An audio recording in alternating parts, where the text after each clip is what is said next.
Palang hapon po sa inyong lahat. Kami po nagbabalik dito sa aming channel sa Muchacho Vlog. So meron tayong tinitingnan dito na along irrigation, along irrigated na lupa. At ang lupa na ito ay texture pa rin ng taniman ng mais, gulay, ganun. Pero pwede rin po ng palay ito. Ito irrigation dito, tapos meron pang creek sa likod. Makikita natin mamaya sa drone. So ang sukat ito ay 1.5 hectares.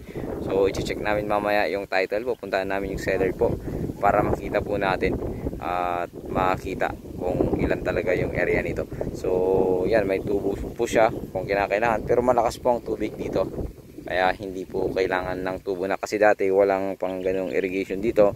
Pero nung ginawa ito at ginawa tong daan, ayun, so napakaganda po nito na gawing residential farm lot, or kung gusto mo maglagay dito ng tubo, or gusto mo mag-alaga ng hayop, or anumang gusto mong alagain, kasi hindi naman po ito binabaha sa part na ito. So malapit lang tayo sa may barangay road na cemented road. Ayan, cemented road po yun dyan. Tapos mula sa national highway naman ito ay nasa ano lamang po, 3, wala pa yata 3 kilometers, siguro nasa 2 kilometers lamang po yun. So yun, diretso po yun, dalawang span po ito. So napakalapit lamang na ating area dito sa bayan ng Balungaw, Pangasinan.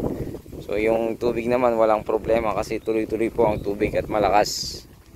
Wala po tayong magiging problema sa tubig.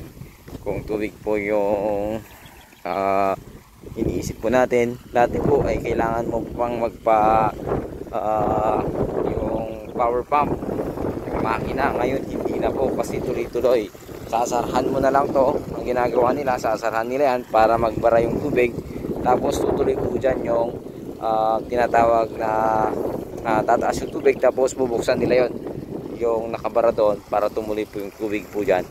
Tapos padaan na nila sa kanilang mga kanal, nagkakanal na lang sila. Kaya maganda po ngayon itong area na ito. So ang boundaries niya ito dito naman, so nasa ano ito, nasa 40 meters more or less.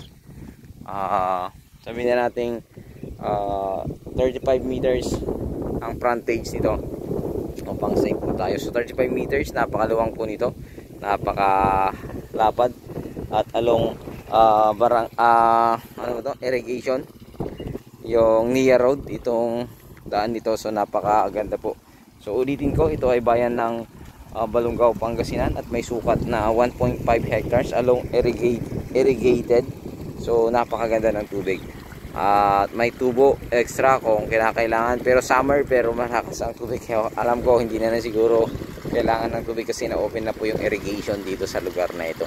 So ayun, muli maraming salamat po. Ito po ay bayan ng Balungaw, Pangasinan, 1.5 hectares. I-check ko lamang po yung kabuang sukat at kung magkano po yung presyo. Kausapin ko muna yung seller, dadaanin po namin ngayon, at ilalagay ko na lang po dito sa aking description, at sa last part po ng aking video ilalagay ko po yung presyo at kung nakabuhay po ang nakapangalan. So ayun, muli maraming salamat po, and Diyos po ang bahalang magpaala po sa inyong lahat po ng aking viewers dito sa Muchacho Vlog.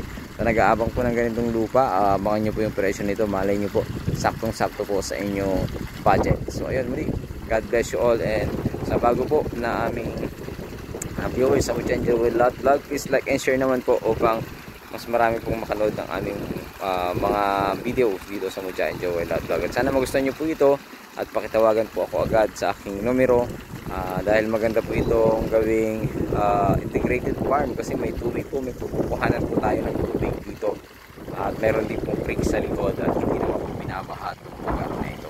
Malapit din po sa national highway. Pwede po kayo dito ng solar, kaya maganda po dito sa lugar na ito. At pwede rin po kayo magtanim ng kahit ano dito, dahil maganda po ang lupa dito sa part na ito, mga bayan ng Balungaw. Maraming salamat. God bless you.